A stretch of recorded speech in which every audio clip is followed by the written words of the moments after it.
Hello once again and welcome to the channel. Today we are going to explain from this line.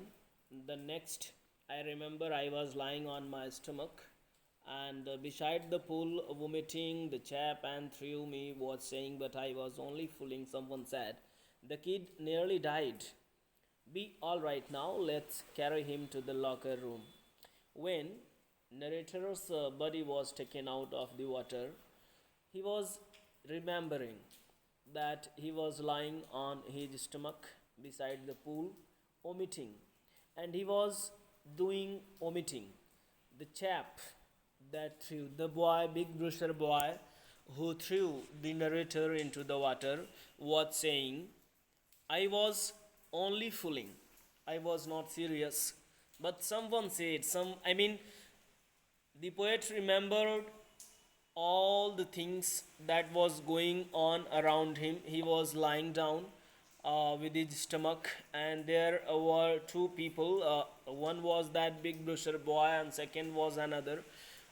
When the boy was saying that I was only fooling, someone said, except big brusher boy, a person was there who said the boy was nearly died. What the hell did you do with this child? Can you poke such types of fun? ऐसे मजाक करना चाहिए तुमको. Let's carry him to the locker room. चलो इसको locker room की तरफ लेकर चलते हैं. The next paragraph. Several hours later, I walked home and I was weak and trembling. I shook and cried when I lay on my bed. Narrator William Douglas says that after some time, after some hours later, I went to my home. I was weak. I was feeling so weak and energyless, trembling. I was trembling, my body was shaking. I shook and cried when I lay on my bed. Memorizing and recalling the accident which happened with the narrator was so terrifying and horrible. Whenever he was remembering about that accident, he was frightened at all and he began to cry. He was thinking about the moment he would lose and he would die. वो मर सकता था. I could not eat that night and he was unable to have a meal or dinner at that night. Means he was so frightened and scared. For days, a haunting fear was in my heart. William Douglas says that there was a terror. There was a terror in my heart. The slightest exertion upset me, making me wobbly in the knees and sick to my stomach. And slightest exertion upset me. I was completely upset recalling what happened with me, and it was making me wobbly in the knees. Means he was so exhausted. When we try our level best to do anything, like we get exertion, we exhausted with our physical organs, like our knee does not work properly. It seems that I am unable to move a single step. हम एक कदम भी चलने लायक नहीं रह जाते. इस तरह की थकान हो जाती है. तो जो नरेटर थे उनके पेट में और उनके घुटने में इस तरह की ही थकान महसूस हो रही थी. Because he swallowed lot of water. उन्होंने बहुत सारा पानी भी पिया था जिसकी वजह से उनके पेट में दर्द हो रहा था. And I never went back to the pool. The narrator never and ever went towards the pool from that moment. He feared water. He began to be afraid of water. He does not want to come in the contact of water. It seems very and so horrible, very terrible for the narrator that it may take my life. I avoided it whenever I could. Okay, the narrator began to avoid and underestimate the water. He does not want to go in the touch or in the contact wherever he see water. जहाँ भी वो पानी देखते हैं वहाँ कहीं भी पानी के आसपास वो नहीं जाना चाहते हैं. Actually, there was a terror in his heart of water that is known as hydrophobia. कहीं ना कहीं वो हाइड्रोफोबिया के शिकार हो चुके थे. अब उनको पानी से काफ़ी डर लगने लगता है. ठीक है, आगे क्या होता है? Let us know going through the next stanza. Not stanza, this is paragraph. A few years later, when I came to know the waters of Cascades. Cascades, it is a kind of place. It is a kind of pond. I wanted to get into them. मैं उनमें जाना चाहता था. After a few years later, I mean कुछ साल बाद मैं cascades के पानी के बारे में जाना और मैं उसमें जाना चाहता था. But whenever I did, जब भी मैं कोशिश करता था, whether I was wearing or Titan or bumping river or bathing in warm lake of goat rocks, the terror had seized me in the pool would come back. Whenever, जब भी narrator ऐसा करते थे, चाहे वो वेडिंग द टाइटन एक झरने का नाम है, बम्पिंग रिवर का नाम है, बाथिंग जब वो नहाने जाते हैं इन वार्म लेक में ऑफ द गोट रॉक्स, ये जगह का नाम है सारा. जब भी इन जगहों पर वो जाते हैं, whenever he visited these places, the same terror had seized him in the pool would come back. जो भी उनको terror, I mean the moment when he was thrown into the water in YMCA pool, जब उनको वहाँ पे फेंका गया था उस लड़के के द्वारा, तो जो टेरर था उस टाइम का, सेम टेरर सीज़ हिम. जब भी वो पानी के संपर्क में आते हैं तो उनको उसी तरह का डर फिर से सताने लगता है. It would take possession of me completely and it has taken a deep place and shelter in the mind of, in the brain of the narrator. Whenever he tries to take a bath or go in the contact of river, in the Titan or bumping river for bathing, everywhere the same terror comes to him. वैसा ही डर उनके अंदर आ जाता है. My legs would become paralyzed, and what happens in this situation, he becomes or feel paralyzed. उनके जो पैर होते हैं वो बिल्कुल असहज महसूस करते हैं. I see horror would grab my heart. और वो जो मृत्यु का डर होता है, आई सी हॉरर का मतलब द हॉरर और the fear of death. Okay, would grab my heart, मेरे दिलो दिमाग में छा जाता है और मैं नहीं पानी में रह सकता. This handicap stayed me as the years rolled by. I was being afraid of water for many further upcoming years. बहुत सालों तक ये डर मेरे अंदर बना रहा. In canoes of Maine lakes, fishing for landlocks, salmon everywhere, wherever the narrator goes, like whenever he rides in canoes, it is a kind of small boat in the river or water. on main lakes, जब भी वो लैक्स में canoe पर जाते हैं, छोटी छोटी boats पर जाते हैं. whenever he goes for fishing, जब वो फिशिंग के लिए जाते हैं, for a land locked salmon, everywhere the same terror comes to the narrator. Next page.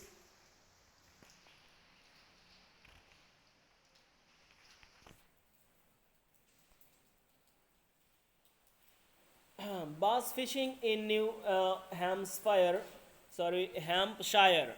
This is a name, Hampshire. Fishing, जब भी वो फिशिंग के लिए जाते हैं न्यू हैम्पशायर में, trout fishing on the Deschutes and Metolius in Oregon, not Oregon, it is Oregon. Fishing for salmon on the Columbia and Bumping Lake in the Cascades. Whenever I went, the haunting fear of the water followed wherever I went. जहाँ भी ये जाते थे, William Douglas जिस जगह जाते थे और वो जगह अगर पानी के आसपास हुआ करती थी या पानी में जाते थे, लाइक फिशिंग के लिए, मछली के लिए, या फिर बोट पर राइड करने के लिए, या फिर जहाँ भी इनको पानी दिखता था, सेम जो फियर था, जो टेरर था, उनको घेर लेता है.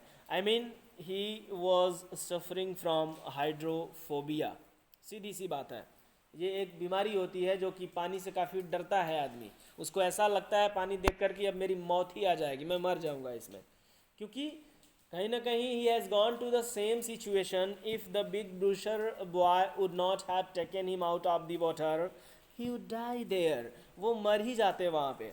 तो इनके दिमाग में तो यही था, इनका ब्रेन और इनका जो हार्ट था वो पूरी तरह से काम डाउन हो गया था. इनको लग गया था कि अब ये मेरा अंत है, ठीक है. लेकिन वो लड़का वहाँ पे निगरानी में था. कुछ देर बाद फिर जो है उसमें एंट्री लेकर के निकाल लेता है पानी से, तो अभी नरेटर बचे होते हैं, तो इनको तो भाई डर हो ही जाता है कि मैं अगर फिर पानी में जाऊंगा तो मैं मर जाऊंगा। It ruined my fishing. अब नरेटर क्या बता रहे हैं कि by that fear, by that hydrophobia, I ruined my fishing, means मैंने डर के मारे अपनी फिशिंग को पूरी तरह से ख़त्म कर दिया। I did not go a single time for fishing, मैं फिशिंग के लिए कभी जाता ही नहीं था।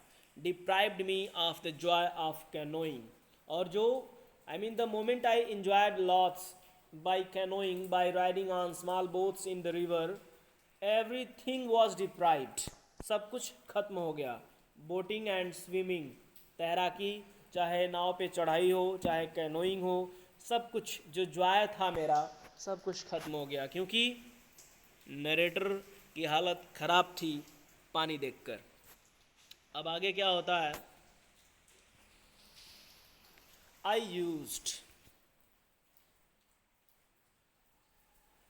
used every way I knew to overcome this fear. The narrator did everything his level best what he could. जो भी वो कर सकते थे सब कुछ उन्होंने अडॉप्ट किया।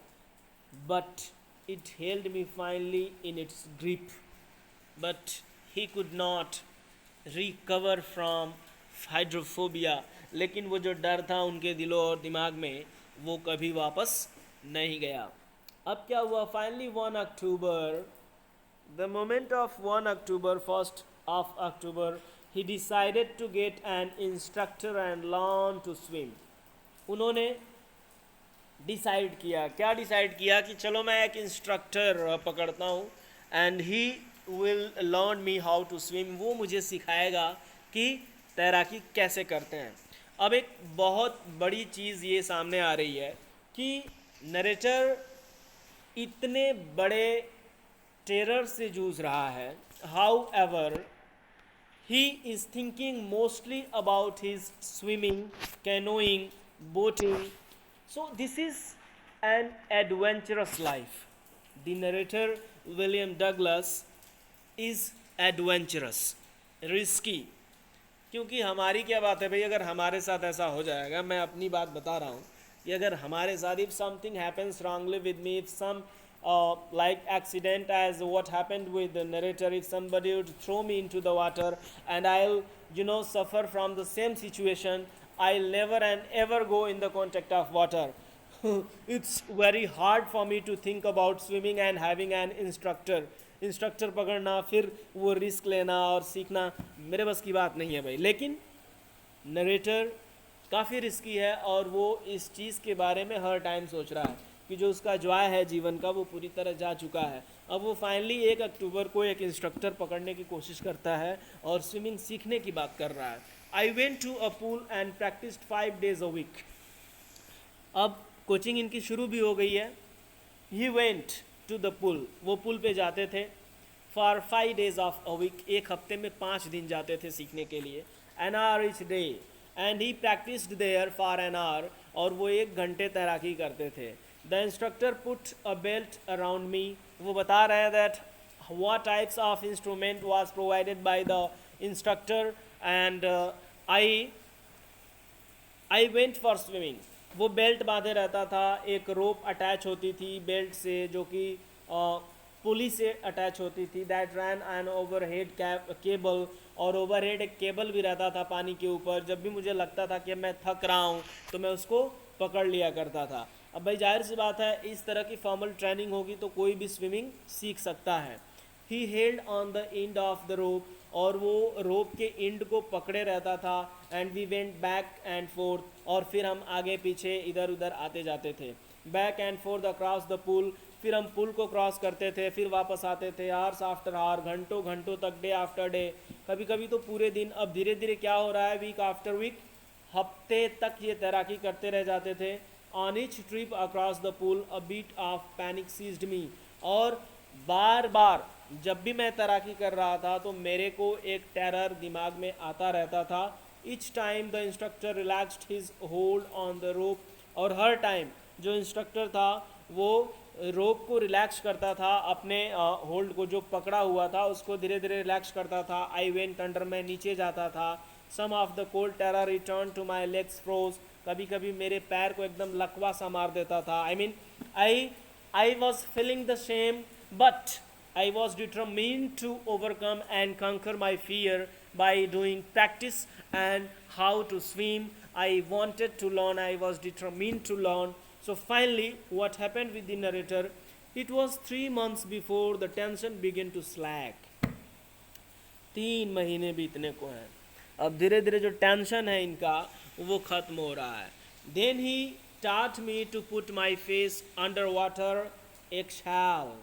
और अब नरेटर क्या सीख रहे हैं उस इंस्ट्रक्टर की मदद से कि कैसे पानी के अंदर, how to swim beneath the water, कैसे पानी के भीतर तैराकी लगाई जाए। And to rise my nose and inhale, I mean exhale करके कैसे पानी के भीतर जाएं और कैसे फिर वापस ऊपर आए इनहेल करने के लिए। I mean it is a two different types of activities and skill that we excel in the water, beneath the water.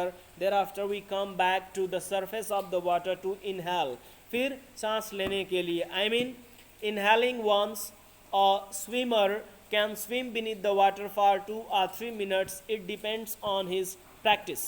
ये प्रैक्टिस पे डिपेंड करता है कि एक आदमी कितना तैर सकता है एक बार इनहेल करने के बाद। तो ये सारी चीज़ें वो सीख रहे हैं। आई रिपीटेड, मैं इसको दोहराता था। The exercise hundreds of time, 100 बार लगभग किया। Beat by beat I shed part of the panic, धीरे धीरे मैं पैनिकनेस को धीरे धीरे रिड्यूस कर रहा था। That seized me when my head went under water, और फिर जब मैं पानी के अंदर जा रहा था तो वैसा ही टेरर मेरे दिमाग में आता था। लेकिन नरेटर को ये पता है कि he has an instructor and he would save him at any cost, वो उसको बचा ही लेगा। ठीक है, ये विश्वास होता है। विश्वास तो अलग चीज़ है, लेकिन नरेटर काफ़ी डिटरमिन्ड लग रहे हैं कि इतने बड़े एक्सीडेंट से रिकवर करने के बावजूद वो फिर से स्विमिंग करने की प्लान बना रखे हैं। आगे क्या होता है? Next, he held me at the side of the pool and had me kick with my legs. अब ये पैरों के स्किल्ड होने की प्रैक्टिस कर रहे हैं। I mean he wants to make his legs skilled. For weeks he was kicking in the water, वो पानी में किक कर रहे थे, पैरों से छलांग लगा रहे थे। फॉर वीक्स, 1 हफ्ते तक आई डिड जस्ट दैट, मैंने ये काम किया। At first my legs refuse to work, पहले तो मेरे जो पैर थे ये काम करना ही बंद कर दिए थे। I mean due to exhaustment the narrator's leg refused to work. I mean he was feeling so tired, but they gradually relaxed, but gradually the narrator's leg began to work normally as usual, and finally I could command them. And finally, I mean eventually, or at the end, the narrator learned how to control and how to command my legs. कैसे अपने पैरों को command करें, कैसे सीखें, ये सारी चीज़ें नरेटर सीख गए। आज के लिए बस इतना ही, बाकी अगले वीडियो में।